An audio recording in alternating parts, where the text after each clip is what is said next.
Hallelujah. Hallelujah. Idam ya guai. Dam mo, dam tuang mange siu sau. Kwa jong dam em to. Tu ni hun phang pia to ban min than nga ta he. Chi dam nang pia to ban min than nga ta he. Hun kilom nga sak to ban min than nga ta he. To to pa khat pe pa don khut beng sia sia phot ni. Eitia dinga singlam te tunga. Chilpi na ko sian na bol sian na nam ki ma thuak to pangi na khat ve lungai khom leng oding singlam te tong si na hang in eten dam na nga hi hang eten so ta na nga hi hang to pa hoi na khat ve ei mi mala din lang ya ti hiang tua singlam te ken ngil ngei ke ning tua singlam te ken mangil ngei ke ning nu se ngei ke ning ji na ei mi mala ding ina ma to tunin atakin khat ve to pa hoi na la di hiang lung sima so pang to pa toy ki zop na iswa tang na bang ya to pa toy khom di hang gam la pi mol tunga chi to pa hoi na to pa toy phot di ya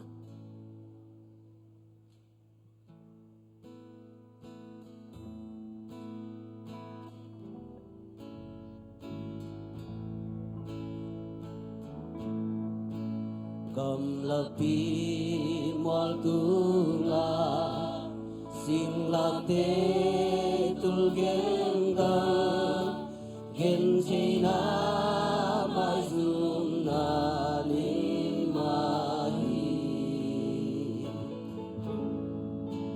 tua kwam pi ta i ji lei tung bu pi tan di ai thuai pen pa ong si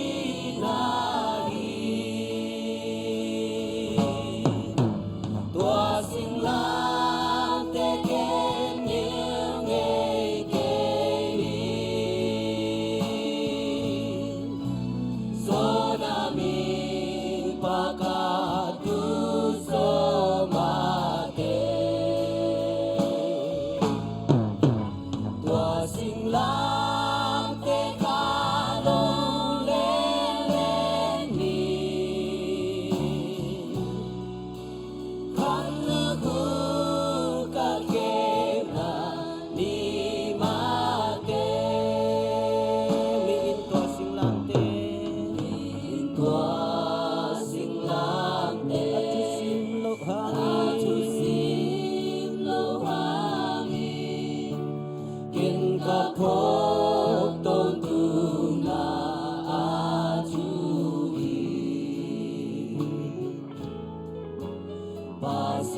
silam te hang bet bekime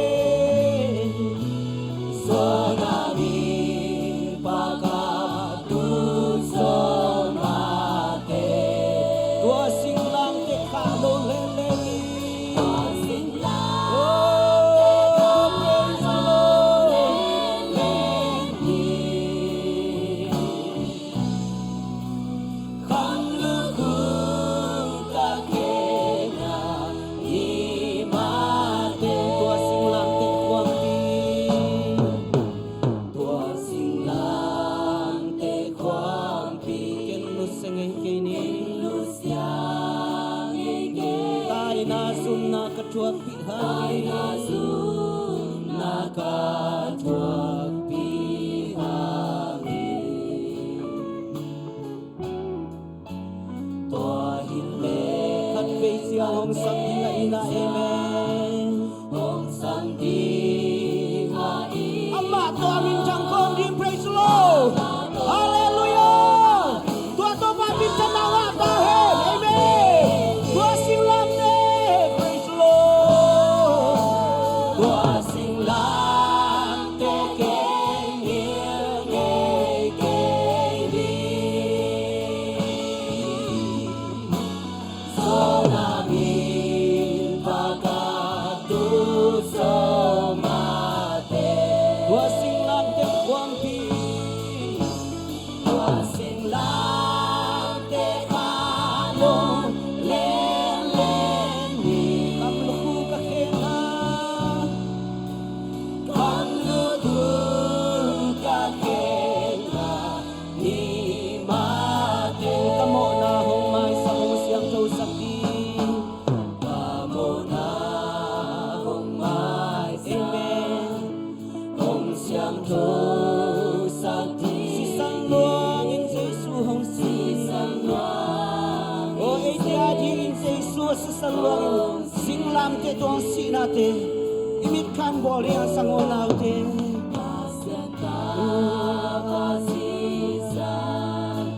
siang thâu a hong ba tua sing lam te ka bel bel luang ni amen hallelujah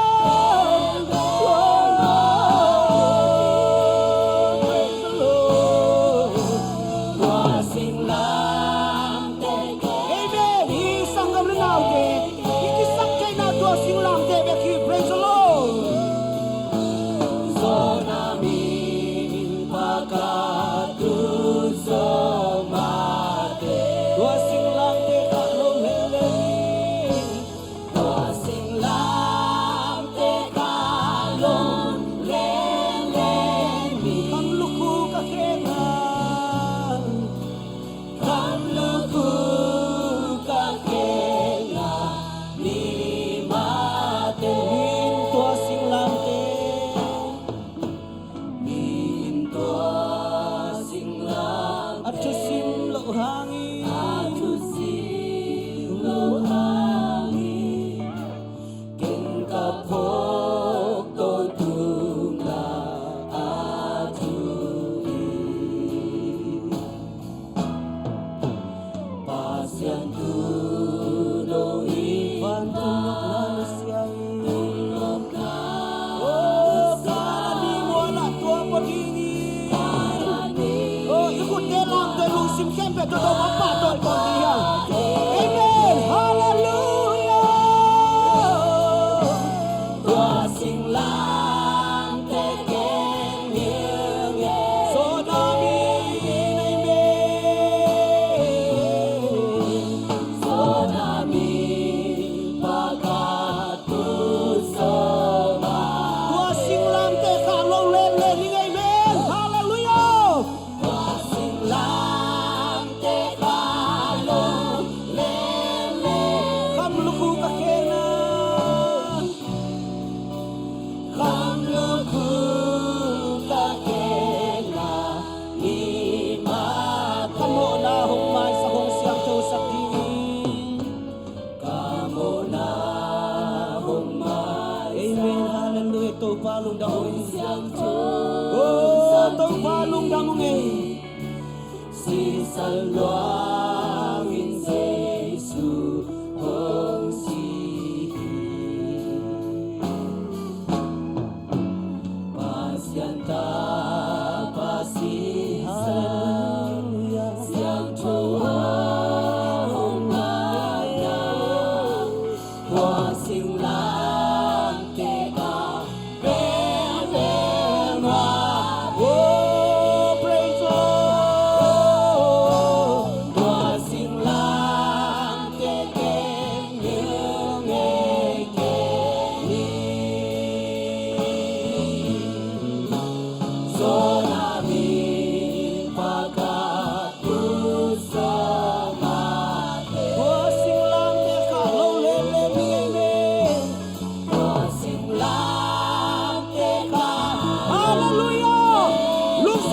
to to papa to ni idam na Jesu ihaw na Jesu amen oh praise the Lord mate kamo na hong mai sa kong siyang Diyos sakti kamo na hong mai sa kong siyang Diyos sakti San Luang Jesu San Luang Jesu Pasyenta pasisa Pasyenta pasisa Siyang Diyos hong bana Buasing lang te kabel-bel Buasing lang te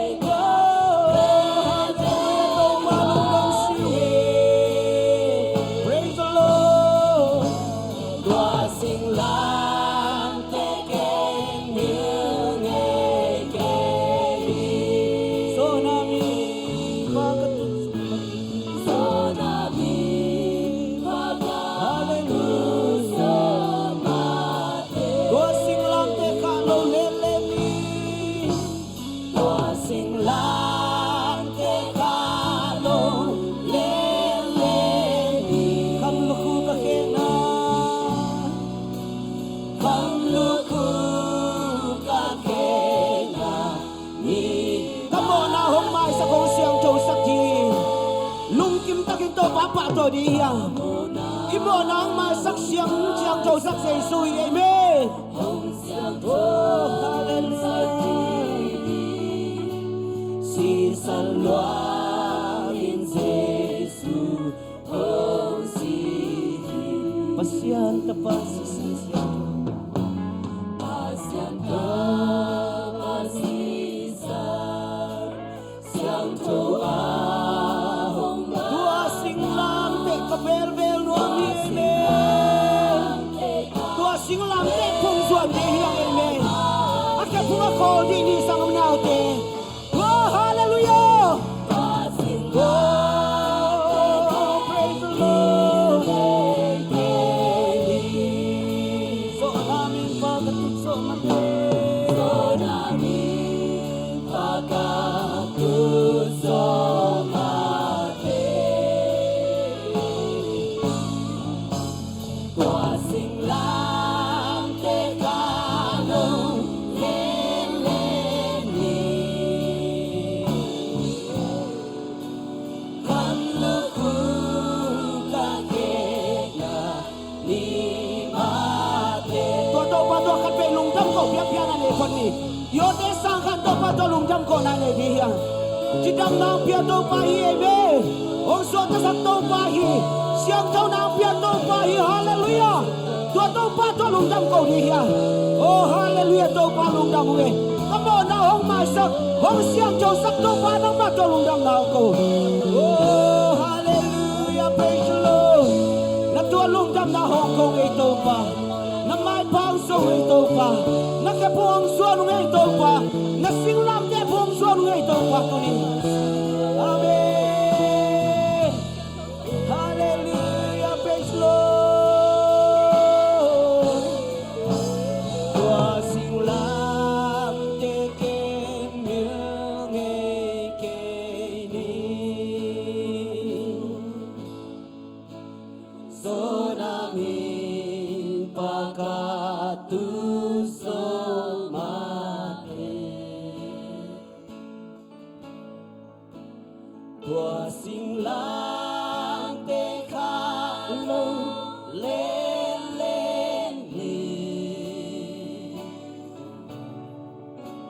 Kanluku ka kena ni mate Hallelujah Toto ba kun pen ong sia sia patoy di hiang Hallelujah Hallelujah Hallelujah Hallelujah Kami lang ay jay pen pen to patoy kun pen ong sia sia Hallelujah praise the Lord Hallelujah praise the Lord To patoy kom lai di amen To patoy kom hier lai di Amen. Hallelujah Tu ni suat tanang pia to pai amen ดำน้ำเปียโตไปเอเมข้าน้ำเปียโตไปเอเมก้าวขัดสุงตอนที่ก้าวส่วนนักเข้มเปียวองค์กวางสอบปีโตไปฮีตัวโตปะปะตัวคมเสียเจดีอามายอารามทำใจลามใช่มั้ยยะมายข้างโน้นนุกฮักตั้งวาวนุปีป้าปีอีเบกอารามใช่ยังไงเกี่ยสวกแต่ตัวเองจีนสวดท่านาเตตัวป้าตัวลงดำกันขัดไปอีกคนที่แก่โตเดียนเสียพอดีกว่าอะตุยปูนายเรายมเลยมั้งฮาเลลูยาตัวป้าตัวคมเสียจริงเกี่ยสวกแต่ตัวเองเอเมน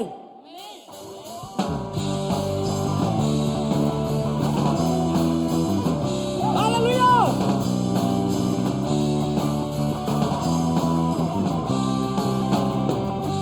ซาตานหงเห็นชีพาเจสุนหงข้าแก่โซกังวานเลวนาเข็มเปลวคงโซสักขีโซกว่าโซนาลังสันนี่เมโซนาลายสานีกว่าโซนาจาเกตาลาบินยังตัวมาตัวนี้ยาบิโตปาปานีสัตว์หงแห่งนักข่าวแก่เปลวดูยังโตมาเจสุยสิวันดู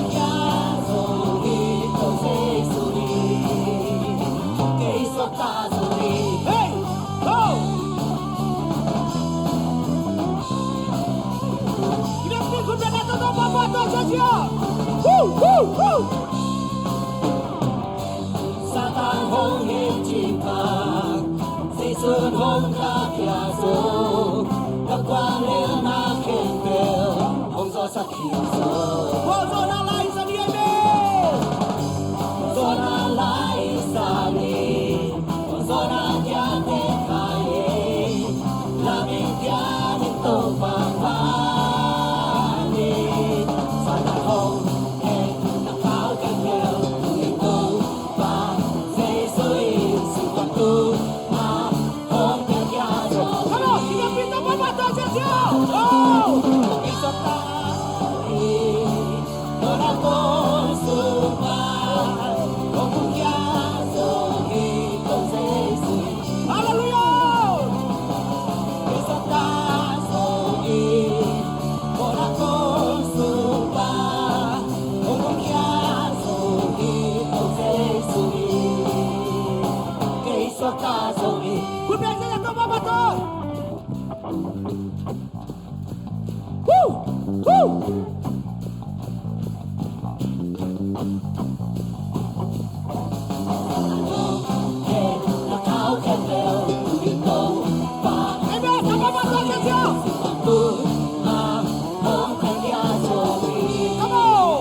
Hallelujah.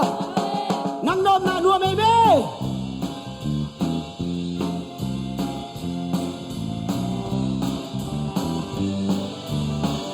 O paun tadi. O paun.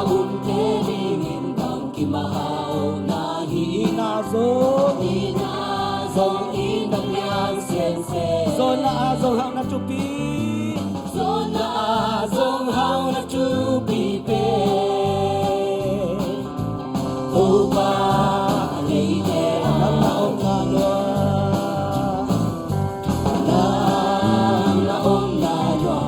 nang na om na no ni to bao kasiawa omi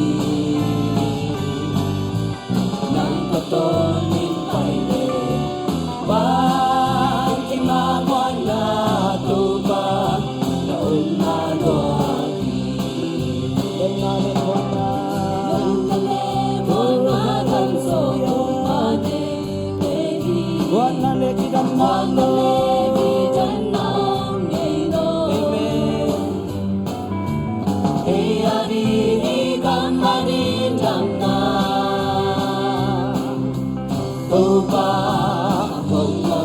nang nom na nuông tâu pha pha tôi sẽ dễ mê oh hallelujah nang naon na nuông hi tâu pha o kasiawa omi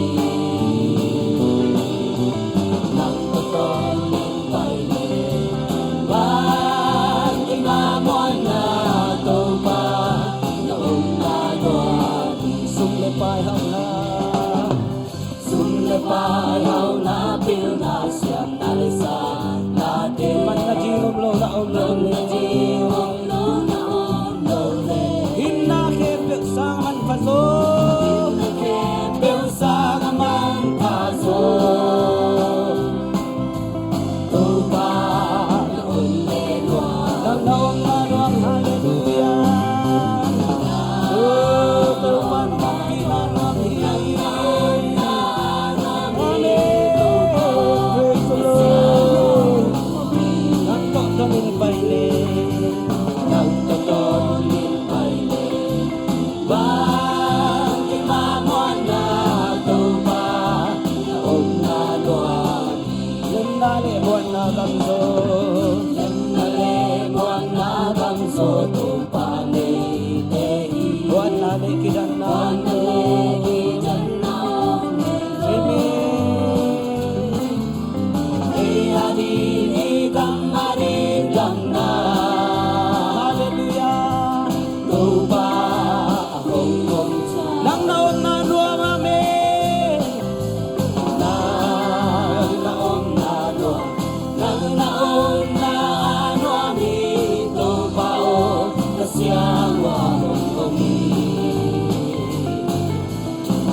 kasihan wag umungi.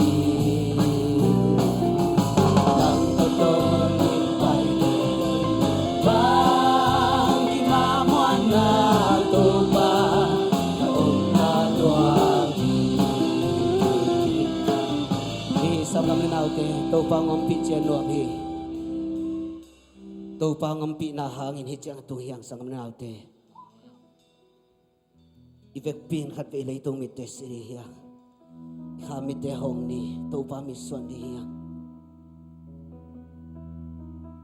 lei tung mi suan kella tung lamung hei to in namu nai lok thulian pi te kong gen ding chi tupa hi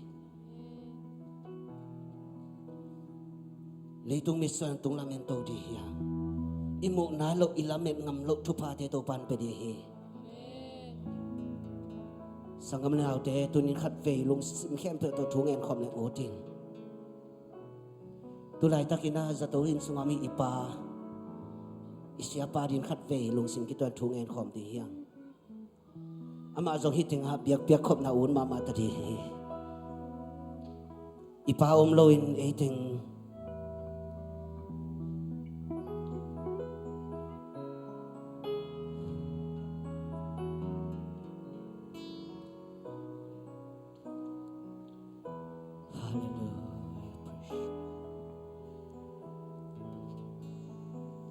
tô pa na son loi na jing chang ma den chang ma mai na za tô pa na che sang nên thu nghen de hiang song nào te vek pin khu te lam to di ni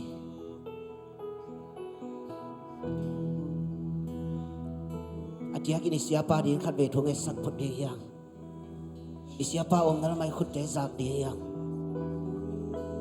tô pa thu nghen na teng za dinga den chang ma mai na lam dang dam na tha na to pan pe di hi to ding ivek pi na to pa tu khat pe ki ko phot di ni hallelujah to pa lu na mung tu ni to pa oh hallelujah praise the Lord tu ni to pa na sila pa tu ni oh hallelujah lu ku na to pa na mai pa hu so to pa ai sha la re di kasiang to tu ni to pa dam na ma pa Tulito pa, natapa na sila pa to pa. Dam na hanang piaso to pa. Oh, kasyang to. Tulito pa na mangyaring ito pa. Oh, dam na hong piasakin to pa. Hanang piasakin to pa. Hallelujah, praise the Lord. Tulito pa na may bahong song na katako. Na may bahong song ito pa.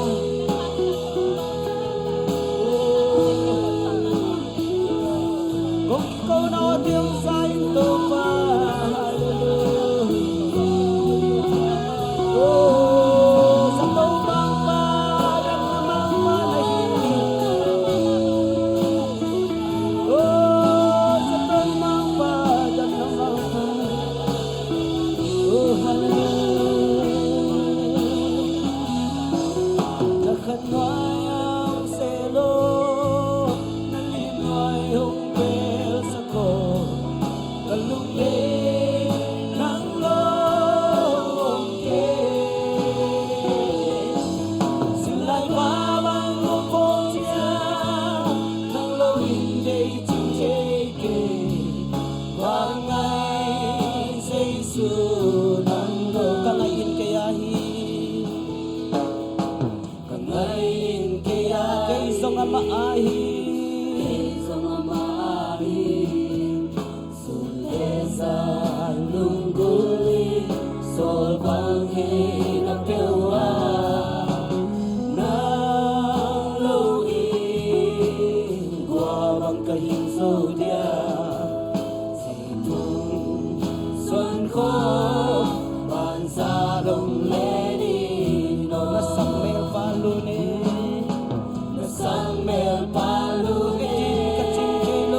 Simlian ang manghoy ko man kay tao pa. Yang manghoy hong kay Simli Sintu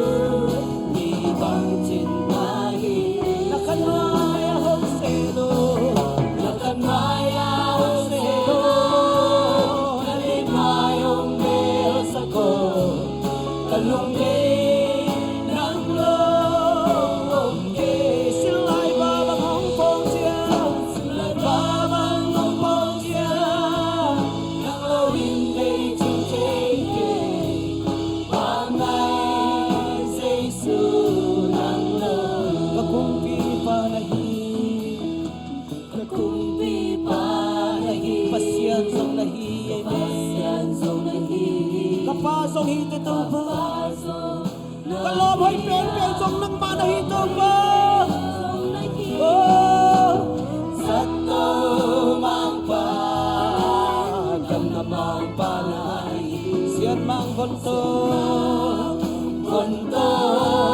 Milyang pinto se Nakanwaya hong selo Nakanwaya hong selo Nalinayong bel sa ko Kalungge ng loob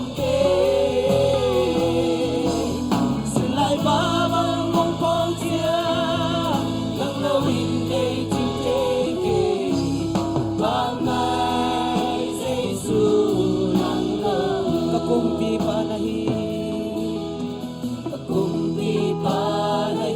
Pasyan song nahi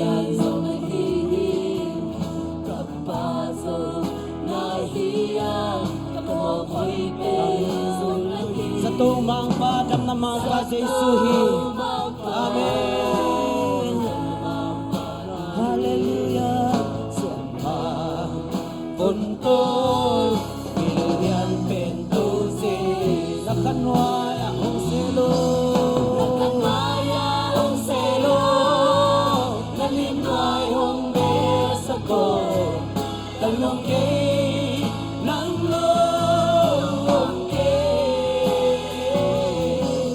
Sila'y babang mong pangsiya Nang lawing kay ching-ching Bangay sa isu ng loob Kakumpi panahi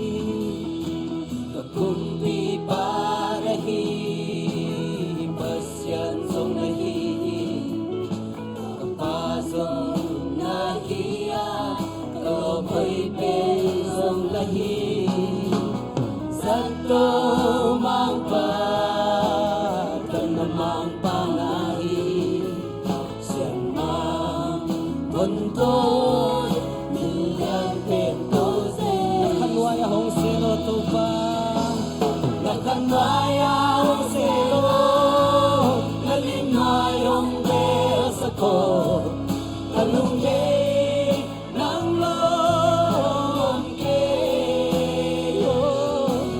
Sila'y babang mong pongsiya Nang lawing kay ching-ching Bangay sa isu ng Nakanwaya hong selo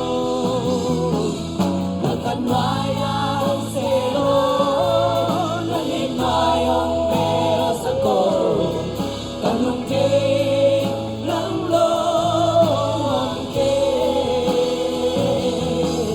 Sila'y babang mong pongsiya Nang lawin kay ching-ching Bangay sa isu Nakanwaya hong selo Kanway ito mamatoy kong nani Nakanwaya hong selo Nalinway hong besa ko Kalungge ng loob